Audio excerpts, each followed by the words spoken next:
शहरातील पानगल शाळेच्या आवारात पिण्याच्या पाण्याचे वॉल आहे। ते वॉल लीक होऊन हजारो लिटर पाणी कालपासून वाया जात आहे।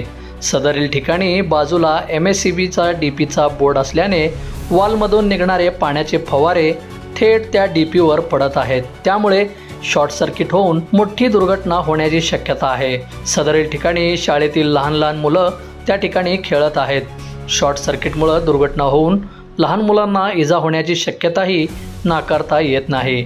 शाळेच्या शिक्षकांना व कर्मचाऱ्यांना ही बाब लक्षात आली नसावी का डोळे असून आंधळ्याचा सोंग शाळेतील शिक्षक घेत आहेत, असा सवाल उपस्थित होत आहे। उद्या जर काय या लहान मुलांबरोबर कोणतीही दुर्घटना घडली तर याला सर्वस्वी जबाबदार पानगल शाळा व शाळेतील शिक्षक असतील, अशी संतप्त प्रतिक्रिया आमच्या प्रतिनिधीशी बोलताना पालकांनी त्यांची प्रतिक्रिया व्यक्त केली।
बंधुप्रेम न्यूज चॅनलला लाईक, सबस्क्राईब व बेल आयकॉन दाबायला विसरू नका। धन्यवाद।